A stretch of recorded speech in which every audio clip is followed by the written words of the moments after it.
Assalamualaikum warahmatullahi wabarakatuh. Perkenalkan, saya Dila Gildu Aprilia dengan NPM 2016310200175. Sebelumnya, saya ucapkan terima kasih kepada yang terhormat dosen pengampu Ibu Anggi Pasca Arnu SCMM yang telah membimbing saya untuk menyelesaikan proposal dengan judul Pengaruh Pelatihan dan Pengembangan Karir terhadap Kinerja Karyawan pada Millennial Workers di Wilayah Bekasi. Selanjutnya di sini saya akan menjelaskan terkait latar belakang dari penelitian saya. Indonesia merupakan negara berkembang yang sedang memasuki era industrialisasi baru dan tidak bisa lepas dari dinamika aktivitas perekonomian internasional. Maka dari itu, setiap perusahaan berupaya untuk memiliki tenaga kerja yang profesional dan terampil dalam menghadapi persaingan yang ketat antar perusahaan. Salah satu cara perusahaan dapat meningkatkan kinerja karyawan yaitu dengan melalui pelatihan dan pengembangan karir.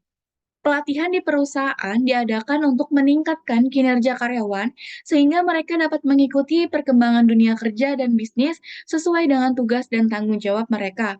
Kegiatan perkembangan karir bertujuan untuk meningkatkan keefektifan dan pelaksanaan tugas-tugas karyawan sehingga mereka dapat memberikan kontribusi terbaik dalam mencapai tujuan perusahaan. Namun, faktanya setelah saya melakukan observasi secara langsung, mendapatkan hasil bahwasannya terdapat karyawan yang mengalami penurunan kinerja disebabkan karena dua faktor tersebut. Permasalahan yang terjadi banyak dialami di kalangan generasi milenial. Millennial workers di Bekasi mengalami penurunan kinerja disebabkan karena keefektifan dan kemampuan karyawan dalam bekerja masih kurang. Menurunnya kinerja karyawan dapat diketahui dari aspek kualitas kerja yang kurang memuaskan pelanggan, target kerja sering tidak tercapai, terlalu banyak waktu yang tersita dalam mengerjakan suatu pekerjaan, biaya kerja kurang efektif, dan aspek lainnya. Selanjutnya terkait pengembangan karir di kalangan milenial, workers sering terjadi berjalanan sebagaimana mestinya, karena adanya unsur subjektivitas dalam penilaian kinerja oleh manajerial sehingga mengakibatkan penurunan kinerja karyawan. Selanjutnya di sini ada data empiris dari olahan hasil BPS mendapatkan hasil bahwasannya milenial mewakili generasi terbesar kedua di tahun 2022 dengan presentasi sebesar 39,56%. Sehingga generasi ini masuk dalam kategori usia produktif yang dapat menjadi peluang mempercepat pertumbuhan ekonomi. Generasi milenial tidak hanya menjadi mayoritas dalam angkatan kerja, tetapi saat ini juga mengisi sekitar 55% dari posisi kepemimpinan dan perkiraan menunjukkan bahwa angka ini terus meningkat menurut penelitian Casika et al. 2023. Se dengan jumlah mereka yang hampir mencapai setengah dari total pekerja aktif di Indonesia, perusahaan tidak bisa menghindari adaptasi terhadap karakteristik generasi milenial agar dapat maksimal memanfaatkan potensi mereka. Untuk mencapai tujuan perusahaan, lebih baik mencari solusi bersama yang menguntungkan daripada mempertahankan konsep kerja yang konvensional. Selanjutnya di sini ada penelitian pendukung terkait variabel yang terkait variabel yang sejenis. Selanjutnya di sini ada penelitian dari Ardiana et al. 2021 dan Mutakin et al. 2019 menunjukkan adanya hubungan positif yang signifikan antara pelatihan dengan kinerja karyawan. Selanjutnya ada penelitian dari Tandeju et al. 2019 dan Syaputra et al. 2020 menunjukkan bahwa pelatihan tidak berpengaruh nyata terhadap kinerja. Selanjutnya, pengembangan karir mempunyai pengaruh positif terhadap kinerja karyawan menurut penelitian Sari dan Chandra 2020 dan Muna serta Isnawati 2022. Dan penelitian terakhir yaitu yang dilakukan oleh Putri dan Ratnasari 2019, di mana perkembangan karir tidak berpengaruh signifikan terhadap kinerja pegawai.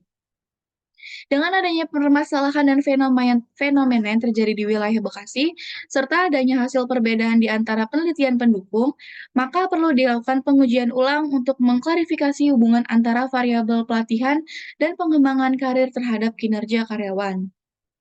Selanjutnya di sini ada rumusan dan tujuan penelitian. Di sini ada tujuan penelitian yang pertama yaitu ada untuk mengetahui, menganalisis, dan menjelaskan pelatihan pada millennial workers di wilayah Bekasi. Yang kedua yaitu untuk mengetahui, menganalisis, dan menjelaskan pengembangan karir pada millennial workers di wilayah Bekasi. Yang ketiga yaitu ada untuk mengetahui, menganalisis, dan menjelaskan kinerja pada millennial workers di wilayah Bekasi. Yang keempat yaitu ada untuk mengetahui, menganalisis, dan menjelaskan korelasi antara pelatihan dan pengembangan karir pada millennial workers di wilayah Bekasi. Yang kelima yaitu untuk mengetahui, menganalisis, dan menjelaskan pengaruh parsial pelatihan dan pengembangan karir terhadap kinerja millennial workers di wilayah Bekasi. Dan yang terakhir yaitu ada untuk mengetahui, menganalisis, dan menjelaskan pengaruh simultan pelatihan dan pengembangan karir terhadap kinerja millennial workers di wilayah Bekasi. Selanjutnya di sini ada hasil penelitian terdahulu. Di sini saya mencantumkan 3 penelitian. Yang pertama yaitu ada penelitian menurut Akbol et al. 2020 dengan judul Effect of Training and Career Development on Bank Employees Performance Evidence from Selected Banks in Nigeria, mendapatkan hasil bahwasannya semua variabel individu mempunyai pengaruh positif dan signifikan terhadap kinerja karyawan. Selanjutnya, perbedaannya yaitu waktu penelitian serta lokasi penelitian yang berbeda dan menggunakan jurnal berbasis internasional. Selanjutnya yaitu penelitian menurut Septiana et al. 2020 dengan judul Pengaruh Pelatihan dan Kompensasi Terhadap Kinerja Karyawan Generasi Y di Kota Palembang. Mendapatkan hasil yaitu pelatihan dan kompensasi memiliki pengaruh positif secara signifikan terhadap kinerja karyawan generasi Y di Kota Palembang. Perbedaan penelitiannya yaitu waktu penelitian serta lokasi penelitian yang berbeda dan menggunakan jurnal berbasis internasional. Selanjutnya yaitu ada penelitian menurut Sepang et al. 2019 dengan judul Pengaruh Pelatihan, Pengembangan Karir, dan Kompetensi Terhadap Kinerja Karyawan pada PT Unilever Tbk di Manado. Hasil penelitian menunjukkan bahwa pelatihan tidak berpengaruh secara parsial, pengembangan karir dan kompetensi secara parsial berpengaruh terhadap kinerja karyawan. Secara simultan, seluruh variabel X berpengaruh terhadap variabel Y. Tidak menggunakan perbedaan penelitiannya, yaitu tidak menggunakan variabel kompensasi sebagai variabel dependen dan objek yang diteliti berbeda. Selanjutnya di sini ada kerangka pemikiran. Di sini yang pertama yaitu ada teori manajemen. Saya menggunakan ahli dari Sinambela tahun 2016 ayat 5. Selanjutnya di sini ada turunan dari manajemen, yaitu ada teori manajemen sumber daya manusia menurut Dessler 2016 ayat 4. Selanjutnya yaitu ada turunan teori dari fungsi manajemen SDM menurut ahli Sinambela 2016 ayat 18. Selanjutnya ada turunannya dari fungsi manajemen SDM, yaitu ada pelatihan dan pengembangan karir. Di sini pelatihan saya menggunakan menurut ahli Mangkunegara 2016 serta pengembangan karir menggunakan ahli Sinambela tahun 2016. Selanjutnya pelatihan dan pengembangan karir ini akan memberikan pengaruh terhadap kinerja karyawan, yaitu saya menggunakan ahli dengan Bintoro dan Daryanto tahun 2017. Selanjutnya di sini ada paradigma penelitian. Di sini saya menggunakan variabel X, menggunakan 2 variabel X dan menggunakan variabel Y, menggunakan 1 variabel Y. Di sini variabel X1 yaitu pelatihan dengan indikator menurut Mangkunegara tahun 2016, di sini ada 5 indikator. Yang pertama ada tujuan pelatihan, materi pelatihan, metode yang digunakan, kualifikasi peserta, serta yang terakhir kualifikasi pelatih. Selanjutnya di sini ada indikator pengembangan karir menurut Siagian dalam Widodo tahun 2015 ayat 119. Di sini ada 7 indikator. Yang pertama yaitu pencapaian kinerja yang memuaskan, pengenalan atau eksposur kepada pihak lain, kesetiaan terhadap organisasi, pembimbing dan sponsor karir, dukungan dari bawahan, kesempatan pertumbuhan, dan yang terakhir keputusan berhenti atas inisiatif sendiri. Di sini saya menggunakan jurnal pendukung dari korelasi pelatihan dan pengembangan karir dari jurnal penelitian Dewi dan Rahmawati tahun 2020. Selanjutnya di sini ada indikator kinerja karyawan. Menurut Robbins dalam Sulaksono 2019 ada 6 indikator. Yang pertama ada kualitas pekerjaan, kuantitas pekerjaan, ketepatan waktu pekerjaan, efektivitas kerja, kemandirian dalam bekerja, serta yang terakhir komitmen kerja.